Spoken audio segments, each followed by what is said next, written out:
cette vidéo originale de par le choix de ses protagonistes. Il se trouve que ça fait quelques mois, voire quelques années que j'ai envie de la réaliser.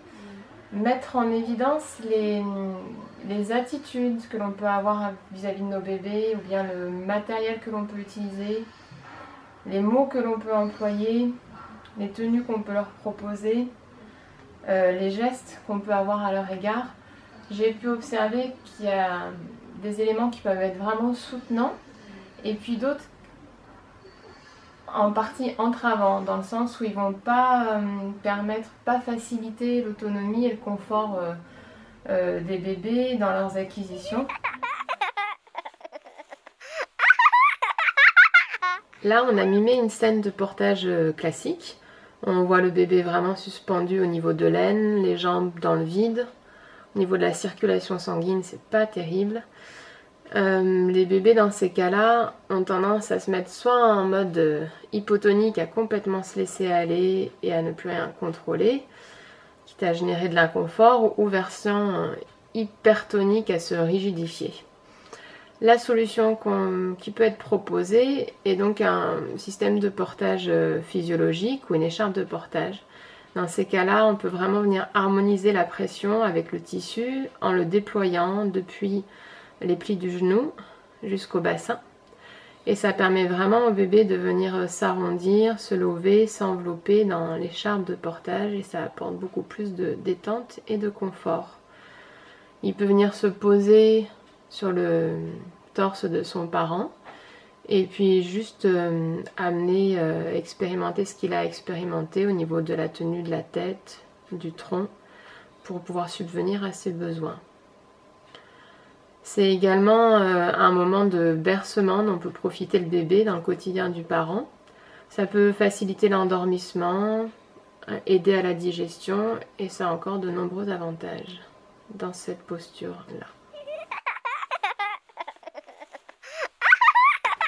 Donc là, on a un bébé qui est assis avec un environnement vraiment très sécurisé, a priori un peu à outrance, et des parents extrêmement présents qui ne laissent pas la possibilité au bébé de faire sa propre expérience.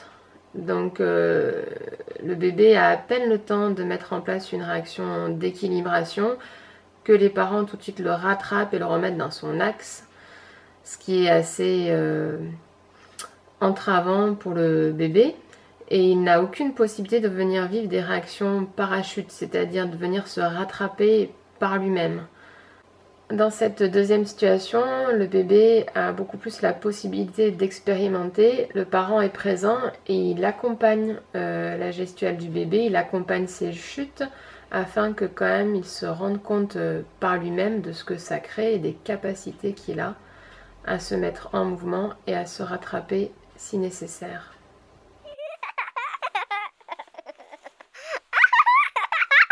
Alors, à la découverte du Yupala, donc c'est un matériel qui est très apprécié par les bébés en règle générale, mais complètement inadapté. Dans le sens où il s'agit vraiment d'une illusion d'indépendance. À partir du moment où le bébé a quelque chose qu'il souhaite attraper au sol ou un peu à distance, il se met vraiment en danger. Et ça crée des déséquilibres qui peuvent générer jusqu'à des chutes. Les bébés en plus se retrouvent vraiment suspendus au niveau de l'aine, un peu comme en portage classique.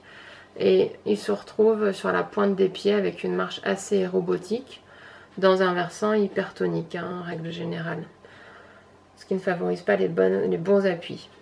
Et puis l'énorme risque, c'est qu'avec des obstacles au sol, ils se retrouvent dans des chutes assez importantes.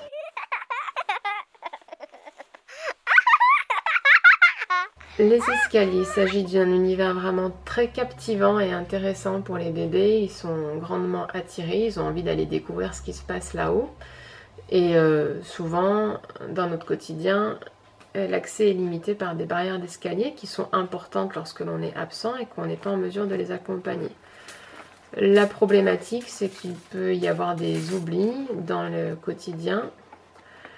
Et à ce moment-là, le bébé n'a qu'une appétence, qu'une envie, c'est de partir à la découverte de ces escaliers par lui-même et de chuter. Ça peut se présenter de cette manière-là parce qu'il y va avec beaucoup d'enthousiasme et avec grande rapidité sans avoir expérimenté tranquillement à d'autres moments. Et c'est là où ça peut venir vraiment dangereux.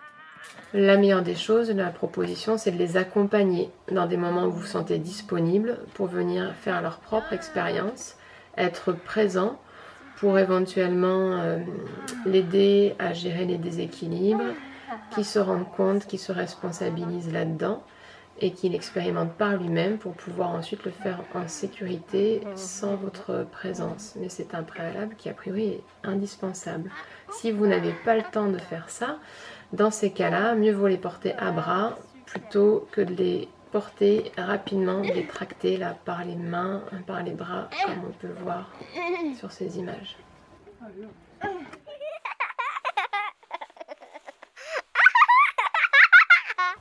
Les bébés en situation au parc. Alors là, on a 4 bébés, différents les uns des autres, mais qui se retrouvent tous dans des tenues ou dans des chaussures qui vont leur compliquer la vie.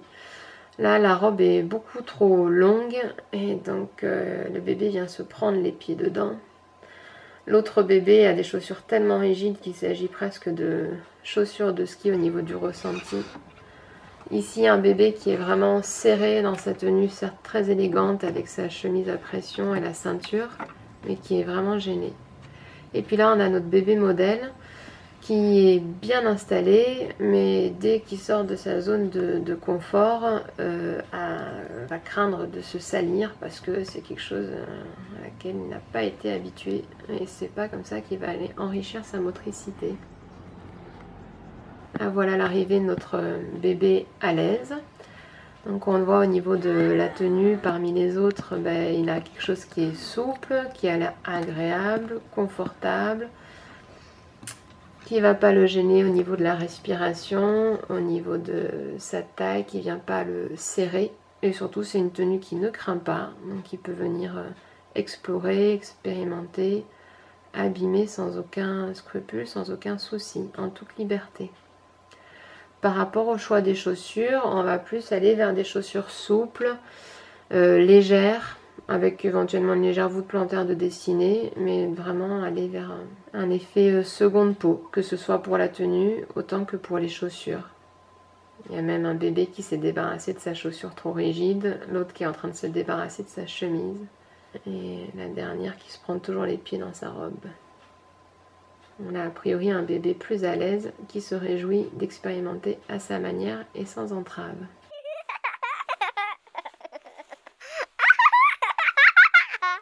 Pour les premiers pas, les chutes, il n'est pas nécessaire de se précipiter sur votre bébé. Vous verrez que sa réaction est énormément dépendante de votre propre réaction, au-delà de l'inconfort qu'il peut ressentir, de la manière dont il s'est blessé ou pas. Allez, papa, c'est pas grave, pleure pas, regarde pas.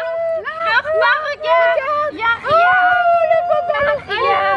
Tout va bien, tu vas bien. Ah ben c'est bon, ah ben, mais c'est fait mal là. Je crois qu'elle a eu peur. Elle a fait son expérience. Oh mais vraiment, alors on n'a pas jamais vu des petits, mais alors...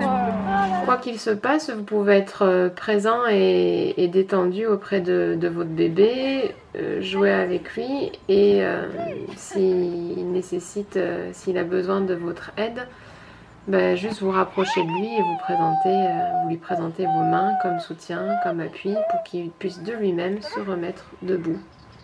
Tout va bien? Allez, on recommence. C'était bien, le ballon. Allez, qui prend le ballon? Allez, on y va. T'as fait l'expérience? Tu veux de l'aide, ça va? Oui, toute seule. Super. Oui, super. Allez, on continue. C'est bien, on va pouvoir recommencer. Génial. On y va? Allez. En conclusion, je vous propose d'expérimenter un maximum avant de faire des propositions quelles qu'elles soient à vos bébés et trouver les clés pour leur permettre d'être le plus à l'aise possible.